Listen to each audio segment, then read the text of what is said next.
Hi everyone, this is Rhonda from Goddess Garage, also known as Lady Rose. I'm here today to tell you the story of the herb Blessed Thistle.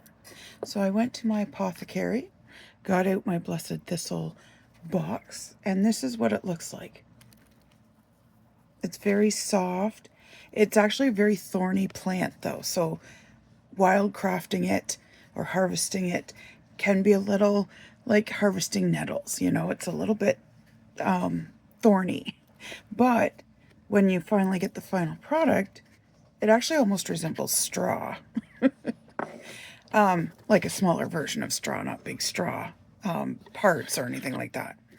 But I wanted to tell you a story. So I have my lovely tea here to keep my throat up so I don't lose my voice. And I had to go into my big, thick herb book. This is a junk journal kind of thing that I did up for myself from a very old medical book. And I put the magical uses of a lot of the herbs in here. And I have since written it down all in regular paper, so I don't have to be flipping around on pages. As nice as it is, it's better if you're just by yourself doing it and not having to fumble with it in front of other people. So here we go. Let me find the story.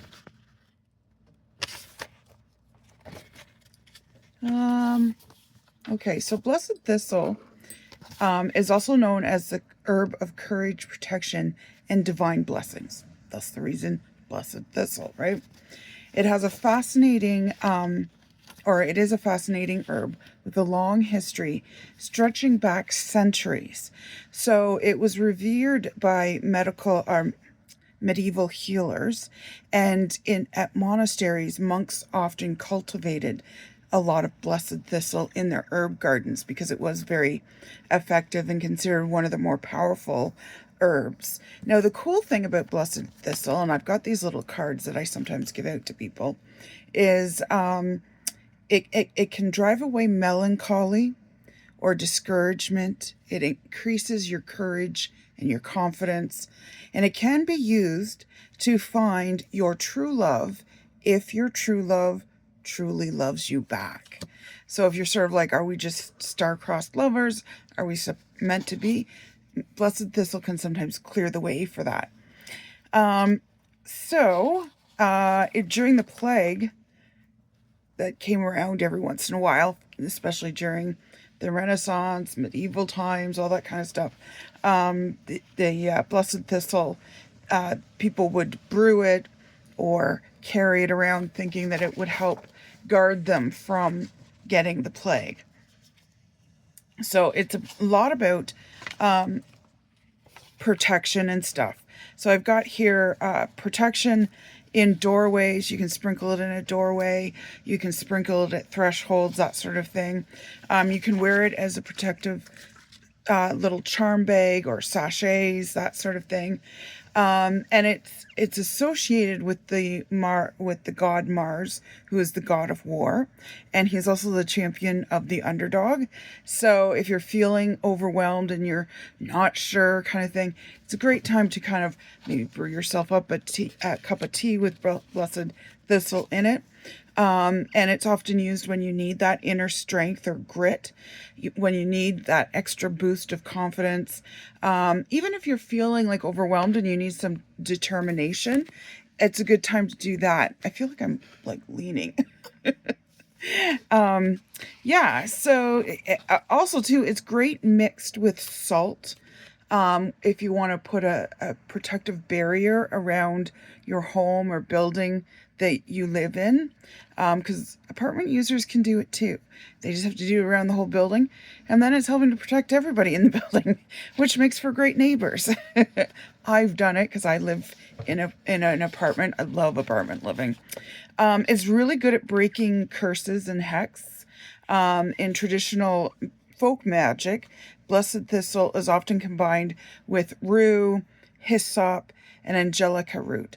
So I did a video earlier on angelica root, and that's a very potent combination.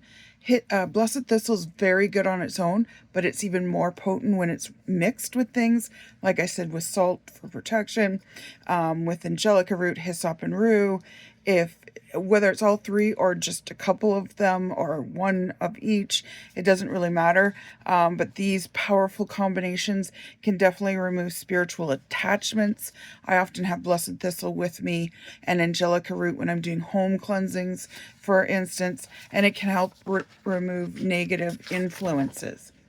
The herb may be burned as a sort of incense, or you can, if anyone's had those little pieces of charcoal, you can light one of those up and then just simply put your Blessed Thistle in there. It's going everywhere. It's very light. See, I'll sprinkle some on a candle. You can do that too. And it helps to create a positive experience, positive energy, getting rid of anything that maybe attached itself to you. I do use it a lot on myself because I do spiritual counseling for a lot of people that are in really bad spaces in their life. So sometimes that overflows onto me. So I need to, maintain my self-care and self-love and whatnot, right? So it's good at removing stagnant energy too. So if you're feeling stuck, Blessed Thistle is a good one to burn or sprinkle or whatever. Keep in mind, it will sprinkle everywhere because it is very light. It's kind of like milkweed, when you open the pods and it just goes flying everywhere.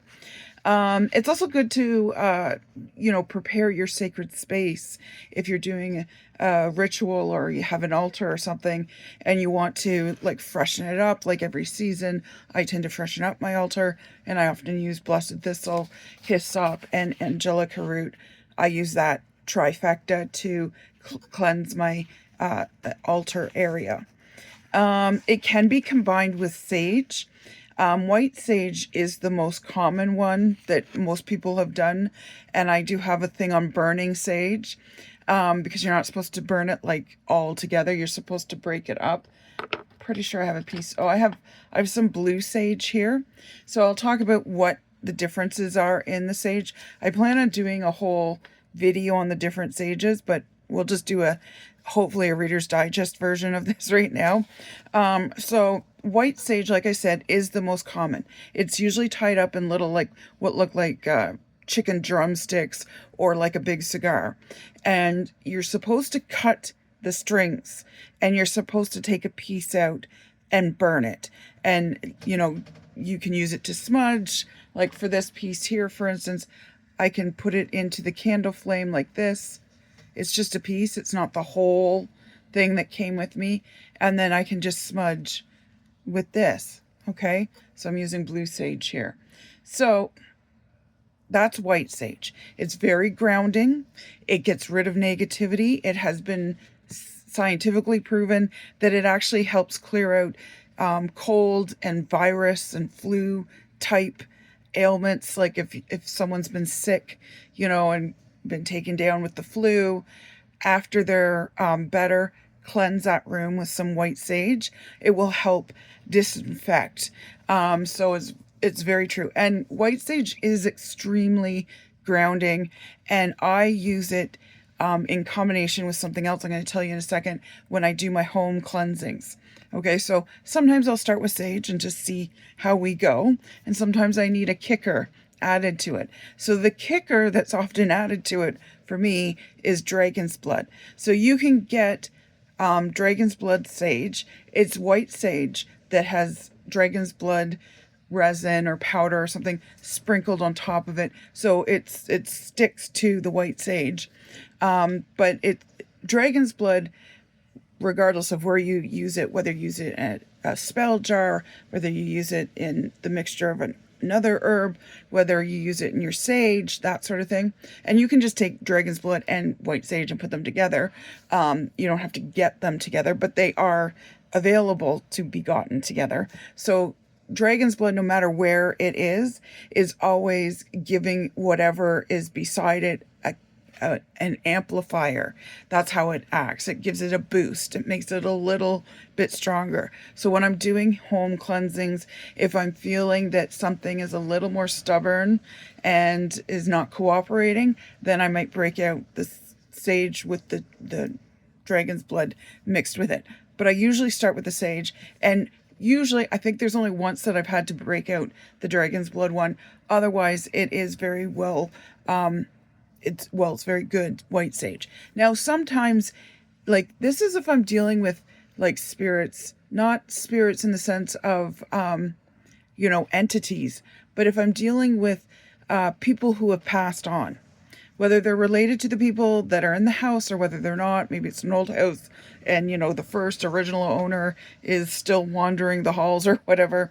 That's when I use the sage and whatnot. If I have an entity, which I've really only brushed across a couple of times, that seems to be attached to the person or the place, mostly the place. I've done a couple of people that have had entities attached. I have done that. Not possession, just attachments, right? So there's two different things. So I tend to be a cleaner, a spiritual cleaner in that way. So that's when I will also introduce mandrake root. So mandrake root mixed with sage and dragon's blood is very potent, very powerful.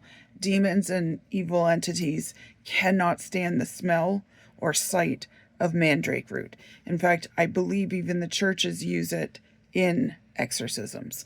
Now, blue sage, as I was just burning over here, is also known as grandmother sage. And a lot of people ask me, so what's the difference? Well, it's a different plant. But it is still considered, it's a cousin of sage, right? So it's still a plant. It's just not, it doesn't have the wide leaves. It's a little more, I'd say cedar looking, but it's dried out, of course. So the thing with grandmother sage is she's a little softer and she has a little bit more of a floral smell to her, where sage is a little more earthy. Grandmother sage, blue sage, is a little softer. It can come in, like if people are afraid of something, a lot of people are like, when I start burning stuff, they're like, what is this going to do? And I'm like, it's going to help you. But if I feel that they're really kind of hesitant and scared a little bit, I'll introduce them with blue sage. And it's grandmother sage. As a grandmother, I know you have a softer touch. You're not as strict with your grandchildren because you don't have to be as you were with your kids, right? So it's fun being a grandmother. I'm actually a nana, but you know what I mean. So yeah, like I said, it's the cousin of white sage, and it has a very calming effect. Some people sort of feel like it's like a lavender adjacent type thing. So it has a very calming effect. So like I said, if someone's really upset, if someone's scared, whatever, maybe blue sage is more for them, and then bring in the white sage. You don't have to just do one either. You can do combinations. So then, of course, then there's the black sage. So a lot of people are like, oh, what's black sage? Black sage is actually mugwort. That's the herb they're using. And anything that has wort, W-O-R-T, on the end means it's been used for centuries by shamans and healing wise women and the like, right? So wort, I believe in Latin, means healing or to fix or something like that. Something along those lines. It's also called the dream weed. I will tell you that is very accurate. It has a very deep, earthy aroma, even more than white sage. So black sage, unlike its other associates that, cleanse and all this kind of stuff, it's not meant to cleanse an area. So black sage isn't used for that. It's used to, and it's not really used to ground, although it does have a little bit of that because of its earthy aroma. But it's more about reflecting inwards and inner healing, trauma healing, that sort of thing. Now, I do often recommend using it in small tiny little doses at first, because you kind of got to get yourself in the right space, get yourself centered. It will help center you. In fact, it will force you there. So you can get it as a tea. You can buy it off Amazon as a tea. And that's what I did the first time, was I used it as a tea. You can also burn it like on a candle, like here. I don't have any mugwort right available. I'd have to go in and get it. So I won't bother with that. But like I said, use it in small doses and kind of work your way up. Because the first time I had it as a tea. I made a pretty strong tea. And I think I maybe even had a second cup. And a friend of mine and I were trying it out as the tea. And, you know, it's not like a right away, oh my God, kind of I have inner healing. But that night, so we had it late in the afternoon. And by the time I went to sleep, I had the weirdest, most vivid, a little bit terrifying, but not quite, dreams. And my friend called me the next day and said, okay, so mugwort. She's like, did you have weird dreams? I'm like, oh my God, yes. Now, in a lot of mugwort kind of teas, if you're going to use that way of doing it, will help with the flying aspect as well, because I have been flying in a lot of dreams when I take mugwort before I go to bed. I will usually burn it or have a tea. It kind of depends on my mood. But it is more about reflecting inwards. It's used a lot by shamans and healing women like myself in trance work. So it can get you to trance. I go there very naturally, very quickly. But if I want to go a little deeper, I will, if I'm working with a client or if I'm working on myself, I will also like take it as a tea and use it to get myself into trance work. It's very protective when you are doing any kind of astral traveling. So I tend to do it in my dreams when I'm flying. So I fly, but I don't dream about flying if I'm not having an influence from black sage. So I find black sage helps to initiate that, but also helps to protect you while you're doing it. So as a kid, I used to be able to astral project myself. I used to take myself out of my body and I'd go around my home and watch my family sleep. It was really kind of cool. I could spin around on the ceiling. And then my mom put the fear of God into me about it, saying, don't do that because a devil will possess your body. And I was only like 10 at the time. So I'm like, oh my God, okay. So I lost that ability. I'm still working on trying to get it to happen again, because I know I've done it before, I can do it again, but I have to overcome that fear. And also, I definitely feel like black sage would protect me and put a shield around me when I astral project. I've managed to sit up, but the minute I try to stand up, I go back into my body. So that's as far as I've gotten as far as astral projection as an adult goes. So some people burn it just before bedtime, like I said, and it encourages peaceful dreams. It does, but again, you got to work yourself up into the dosage. Don't be burning it and drinking it and all this kind of stuff in large quantities the first time you use it, because you will have some really trippy dreams. It's not as bad as mushrooms, if anyone's used mushrooms for a trip or whatever, but it does kind of awaken your subconscious even deeper, and your subconscious is now yelling at you stuff like, look at this, you got to pay attention to that, la la la, here's a message. And you're like, whoa. So just pay attention to that. and you know, like, go deeper, but ease your way into that deepness. You know, don't just jump in at the deep end, so to speak. It's a great herb to help you if you want to start dream journaling as well, because you'll find that your dreams become more vivid. You tend to remember them a little bit better. And I talk about that in another video of why you don't remember your dreams. But black sage will help you remember those dreams. And I often have told people, you know, clients will come to me and say, oh, I dreamt about this. What does it mean? And I'm like, I'm not sure.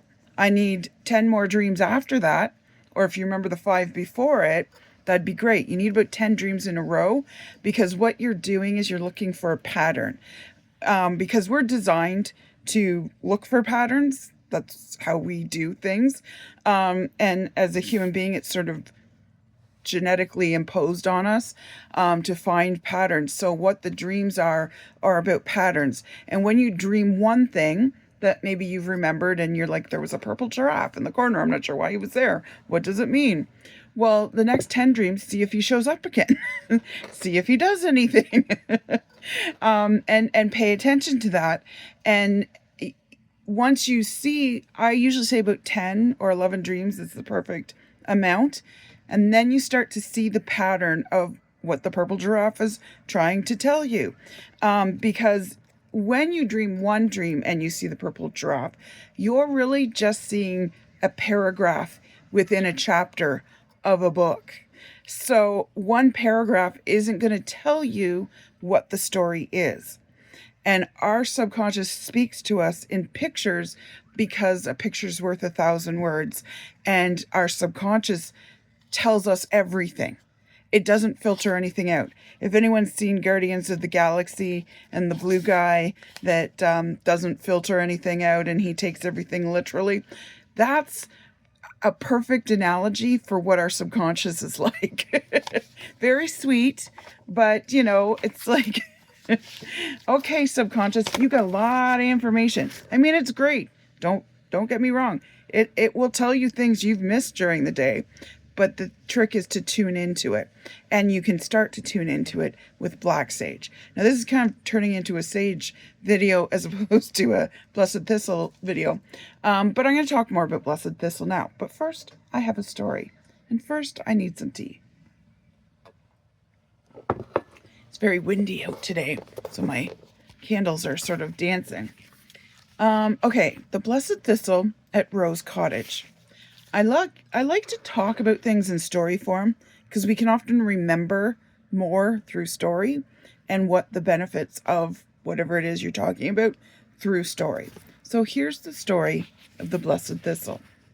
Long ago, in a tiny stone cottage at the edge of an ancient forest, lived a wise woman named Grace. Her garden was unlike any other.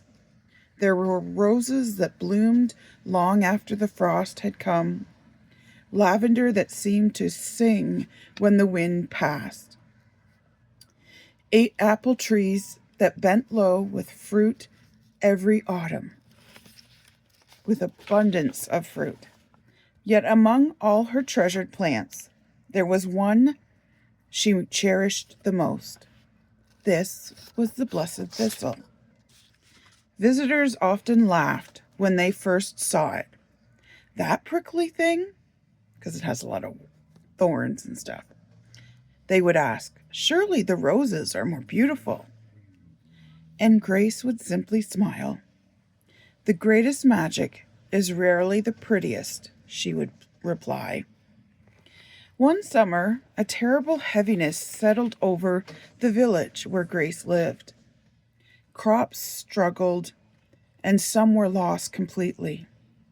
Friendships and relationships fractured, and many people felt weary in spirit, though they could not explain why. The villagers came to Grace seeking help. Some wanted prosperity, some wanted love, and others simply wanted to feel hopeful again. Each time, Grace would walk to her garden and harvest a small piece of the Blessed Thistle, thanking it for its kindness as she did. And then she would walk back into her cottage and brew the herb into a tea, as well as tucking a little of it into a charm bag for her seeker at that moment. What does this do? Each villager asked. She would answer, it reminds the soul of its strength and resilience. The villagers often thought that and expected dramatic spells and dazzling miracles. Instead, something quieter and more potent happened.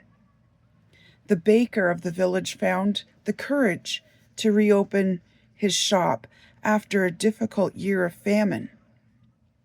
A widow began laughing again. A shaman will often ask you, when's the last time you laughed? When's the last time you danced? These are important things to do to keep our soul and ourselves in a position of well-being so we can take life in the strides that it's going to give us, and so that we can make decisions from a place of strength as opposed to a reaction from a place of fear.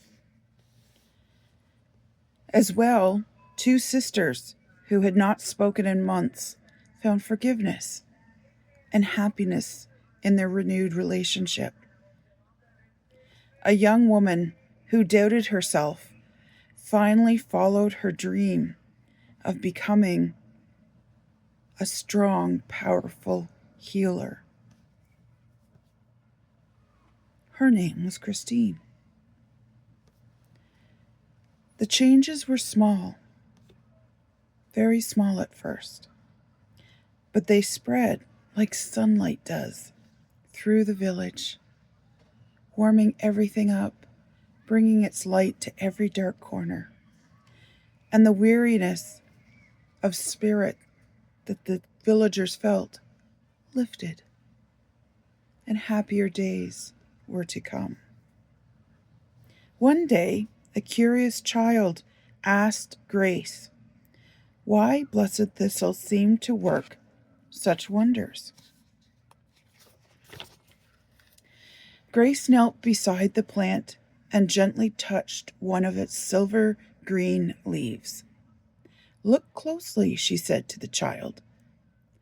The child looked and noticed that the plant wore sharp thorns, but produced beautiful purple blossoms. "It teaches us an ancient secret," Grace whispered. "What secret?" The child's eyes lit up as he asked the question, eager to discover the secret. That protecting your heart does not mean closing it.